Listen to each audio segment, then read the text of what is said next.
Hello guys, welcome to my vlog. For today's video, I am going to show you the part 2 of cleaning my garden.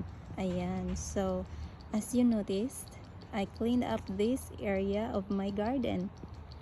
I prepare this area for spring season.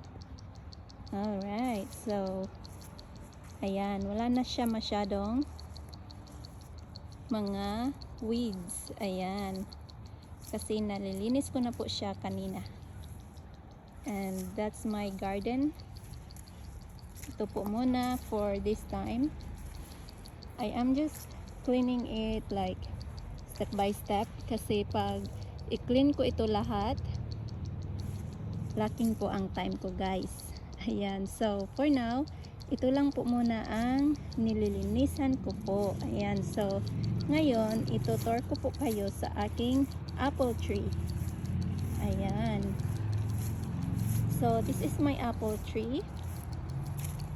And based on my knowledge, I need to clean up the leaves na fall down from the tree because it's fall season. So, yung mga dahon na yan guys ay mahuhulog po yan. Tapos, dapat kailangan itong linisin. So, ayan.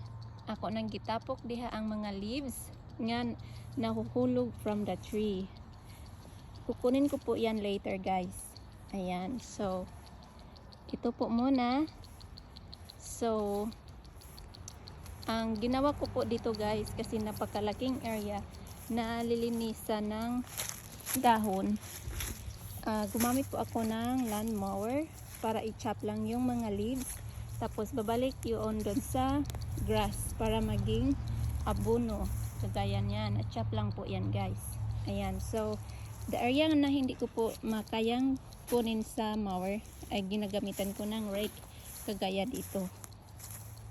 Ayan, so para daw maging malinis yung ano guys, or para maging healthy yung ating apple tree, dapat linisin ng maayos ang base niya guys. Ayan, kasi pag yung leaves, nakikita nyo po nag-brown siya, maybe it's from the season, pero pag disease po yan, yung dahon na yan, pag nahuhulog dito guys, ayan, pwede yang makakos next year's problem. Kaya kailangan talagang linisin ang base ng apple tree.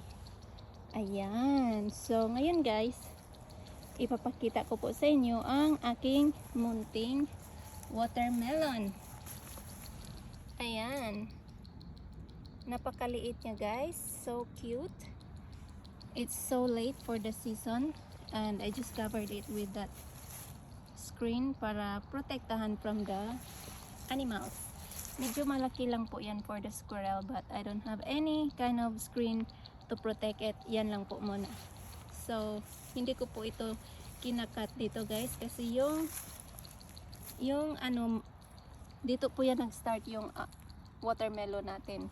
Kaya pag ikat ko dito yung mga leaves or yung sagbot, makat included yung watermelon natin. Kasi vine yan eh. Ayan. So, napaka-cute guys ng aking watermelon. So, yan lang po muna ang update ko guys sa inyo sa araw na ito, sa part 2 of cleaning my garden. Ayan. Thanks for watching. Bye!